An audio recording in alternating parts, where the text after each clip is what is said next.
Killer Whale Agency. Wow. This is nice. The Killer Whale Hero Gang Orca was rank 15 in all of Japan, being one of the few water-based heroes that mainly overlook the seas and specialize in water-based locations. He was taking a quick dip inside his own personal pool that was built in his agency, enjoying the warmth that came with it. Nice. Just a couple more minutes. He let out a sigh as he relaxed in the warmth of the water. Ping, his phone turned on, showing an email directed to him. From the chairman. What now? He opened the email and read all the information, everything to do with Izuku endangering hawks, assaulting Flittermouse and creating a target for himself. Well, this is pretty serious. No wonder they asked for my help. They even asked for heroes like Shishido, Mirko and Onryo. He knew from experience the offensive and potentially violent natures Mirko, Onryo and Shishido had. Not like he'd admit that Shishido was violent in any shape or form. Onryo and Mirko is already too much for any type of villain, but Endeavor and Edgeshot as well? Whoever they're up against is at least an S-rank villain. He couldn't think of many villains he's fought or heard of that were this much of a threat. Most dangerous villains in Japan peaked at A or S tier. But just 5 more minutes. The Majestic Agency. Inside the Majestic Agency was the rank 11 hero, the magic hero Majestic, currently was laying down on a chair upside down scrolling through videos on YouTube. A bored expression on his face under his blindfold. Sigh. This is unbelievably boring. He groaned in boredom, but he couldn't really blame anyone but himself. I guess I did send those work-study kids to do some work by themselves. I probably should have sent a sidekick to look after them. He had 2 work-study students, both from Shiketsu High. They weren't anything special or unique, if you're speaking truthfully. They'll be fine. Maybe. Ping. The HPSC, something not entirely boring. What is this now? He read the email from the HPSC, and thought about the danger that he was made aware of. Geez. That many heroes are being brought into this. Seems like an overreaction for some guy doing something so non-threatening-ish. Then again, he did manage to put Hawks in danger and easily beat a B-rank hero instantly, but even then we shouldn't be using this many high-rank heroes. Majestic stood up from the couch he laid upside down on. It's just an overreaction, that's what I think at least. Once that guy goes to jail everything will be just right. The chivalrous agency Crimson Riot was dubbed the chivalrous hero, because of his hard-headed but kind nature to run into danger to save everyone, sometimes not willing to save himself. Crimson Riot, how do you personally feel after the fight you had with the villain who called himself the Sparrow? Crimson was currently being interviewed by a reporter from Juzo News, asked about his latest fight. That guy. He was just a coward who had no idea what he was doing and who he was up against. I feel nothing but pity for that loser. So you think he's just your average crook you'd fight every day? Yes. He wasn't anything cool or special. Only thing he is a sadistic loser. He threatened to hurt that kid near the fire hydrant. No mercy, I tell you. You could see it in his eyes. Ping. Crimson Riot pulled out his phone to see the notification he got. What do you think of the situation given to you when Sparrow attacked? I don't think, I know. It was scary for starters. Birds can be vicious if you're unprepared to fight. He opened the email and read the entire thing quickly so he could answer the journalist. So you initially thought you'd have trouble against High. What the hell is this? Who'd be stupid enough to pick a fight? Someone who could keep up with Hawks, that's who. He blurred out the journalist's words as he read the email on his phone. So they need me? Alongside Endeavor and Edgeshot? They better have a good reason. Do you always initially think of the? Sorry, I have to leave now. He stood up from his seat and ran out the door. Wait. We aren't done. Too bad. Crimson sprinting at top speed to his destination, boisterously ignoring the journalist. I never turned down a request for help. Tokyo, 19th Heaven. 19th Heaven was a strip club in a district of Tokyo, one of the most popular ones for the low amount of rules and restrictions. The bass player heavily threw the speakers as women were dancing, twerking and giving lap dances to whoever had a buck and change in their pockets. In short, it was a place filled with prostitutes and horny people. This is where the number 13 hero Onryo stayed on rough days to cool himself down, and being the wrathful hero had certain people have certain expectations of you. And they weren't the expectations you'd expect for a hero. God. You all are so beautiful. The wrathful hero Onryo was a young lean-looking man. His hair was brown in color with dyed strands of black. His hair was spiky and messy with scars littering his smooth face and body. Just look at this fat-ass bunny girl. He wasn't wearing his hero outfit, which was a heavy shoulder pauldron with 9 short spikes on each shoulder pauldron, as it laid on the floor of the strip club. His chest, abdomen and scars were visible to anyone who had a pair of eyes. Feels good to be surrounded by hot, sexy women. And he was surrounded by beautiful and sexy women, some dressed in costume as they all giggled at the compliment. Do you really enjoy my ass, masked MMMPH?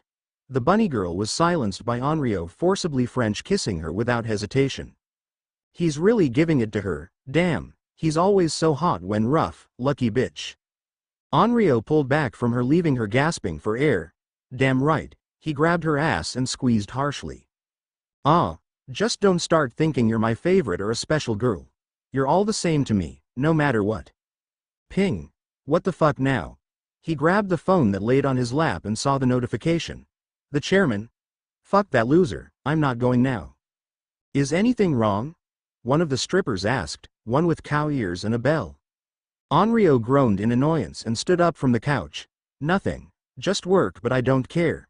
Now let's stop with foreplay and get straight to it.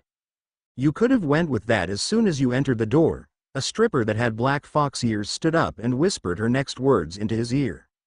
Master. This made him smile wildly at her. You better get ready to be used, bitch. Onryo and the strippers quickly walked through everybody and into a private VIP room, leaving his stuff behind so he could get busy, if you catch my drift. The equipped agency. Ryu, Yoroi Musha, the rank 10 hero of Japan, grumbled to himself as he looked at the block of stone in front of him. Calm yourself, Yoroi. Inner peace. A small-looking warp gate appeared next to him as he reached his hand into it and pulled out a katana. Calm. Inner peace. He held the katana with one arm while his other went across his chest. What eats away you, Yoroi? Yoroi Musha is a name that means armor warrior. That matches his heavily armored hero outfit, that reminiscent of a samurai or shogun. Calm yourself. You are a hero. Yoroi Musha is one of the most experienced heroes in all of Japan and possibly the most experienced in the world. Calm. His armor was colored in black with yellow strands and a red cape on the back with a large horn on his helmet. I am calm. He had a white beard under his helmet and orange eyes with black sclera. His hand holding the katana shook, as he attempted to convince himself of his calmness. Calm. He breathed in and out, very deeply in an attempt to calm himself, but even his breath shuddered. Calm. He launched forward to strike the stone block with his katana. Clang. The katana immediately shattered into two once it struck the stone block as Yoroi stopped moving in realization. Sigh, maybe not. Slide. One of his employees opened the sliding door to report to him. Sir, you have a message from the Hero Public Safety Commission. The chairman himself requested for you. What was it he needs me for? Yoroi responded with haste. It's for a potential villainous threat that may be targeting the HPSC and heroes. In a time like this there are still threats who attempt to tear down everything, he thought to himself after hearing that. And they requested just me? He asked with curiosity. No sir. They've also requested the help of top 10 heroes like Endeavor and Mirko. This many heroes in the top 10 are requested to join in? Alongside me? All right then, I'll be leaving immediately. He dropped the katana to the floor. I'll just need to prepare myself for this. Yoroi walked past the employee as he thought about this meeting with the other top heroes. I shouldn't have been requested for this operation. The Gunhead Agency, finally. Got a second to rest. Gunhead laid back on a chair while his hands rested behind his head. Ping, great, what now? He groaned while he looked at the email on his monitor. Wait, what? They want me to work with heroes in the top 20. I'm only at rank 45. The difference between a top 20 and a top 40 could be quite dramatic, especially when it's someone like Gunhead being compared to someone like Endeavor. What were they thinking? I'm at least not the only hero who's out of place here. This is just all too shocking, confusing and worrying for the battle hero Gunhead, apparently. Just calm down now. There's a reason for this, from the chairman himself. Despite being a battle hero, His emotions and reactions would make you think he's never fought someone bigger than him before.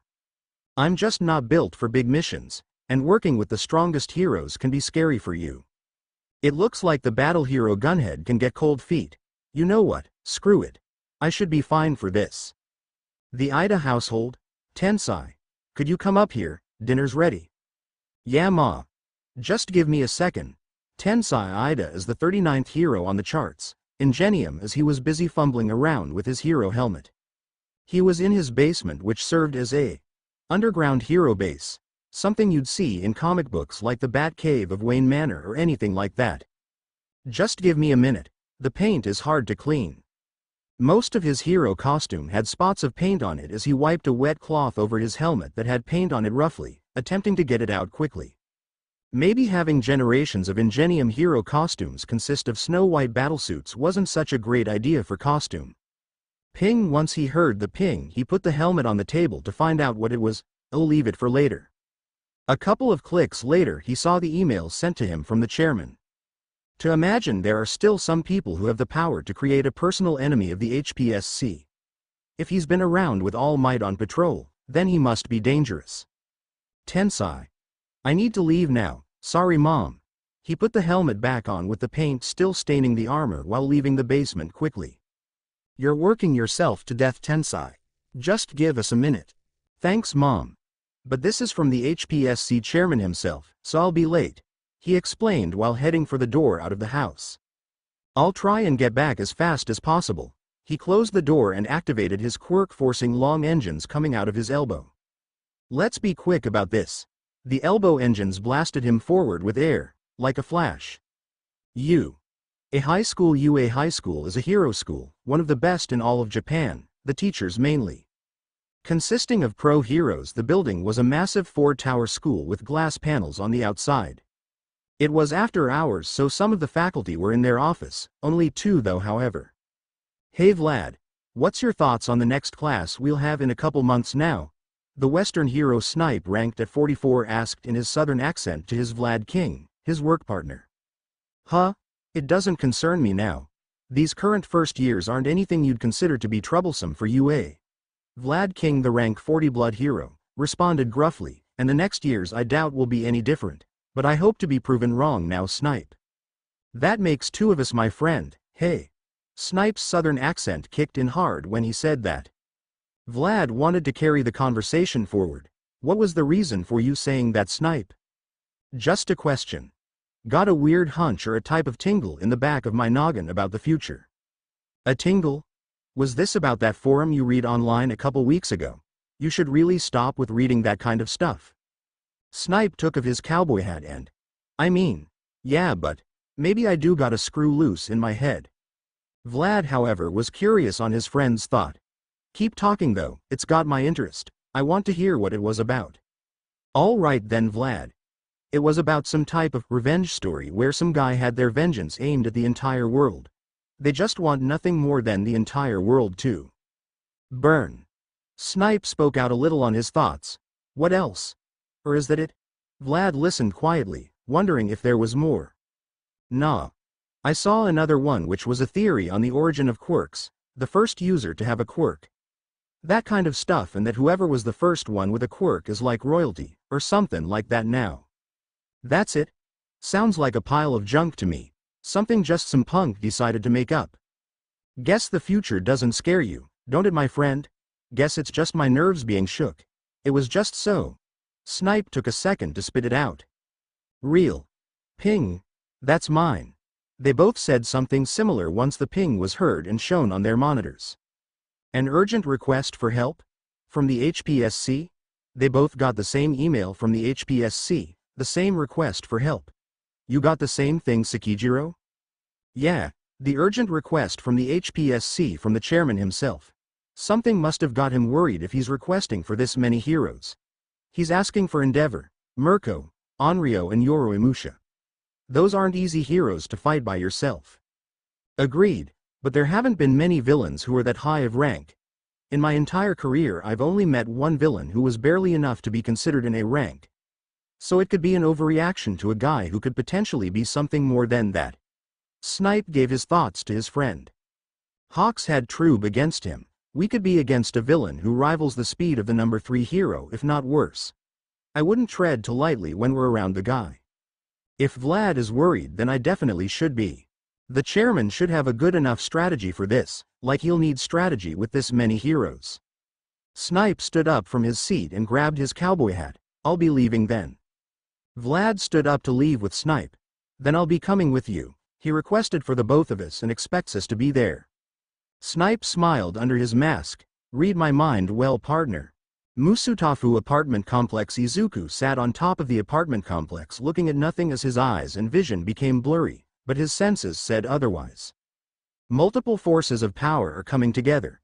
A reaction to what I've started. Me fighting All Might, the sludge, the one with red wings. Perhaps I've started something without even trying. He didn't move or give any thought to anything besides what was happening, his dirty black hair flowing in the wind. This generation of heroes is fleeting. Only a few I've felt that could survive in a battle with a warrior. The wind was silent but he heard it clearly and smoothly. There is hopefully more to them than meets the eye, so I'll let them prove their strength to me, if they have it. A certain itch that crawls under his skin came, crawling back to bother him. Power draws in power, and a glimpse of mine already has the attention of powerful people. Only time will tell who they are. The itch always came back, no matter what. And if they have a chance against this weak form. Chapter end notes. Thanks. If you have any tips for writing, or if you want to say something that isn't condescending, review it. End notes. Thanks. Please drop by the archive and comment to let the creator know if you enjoyed their work.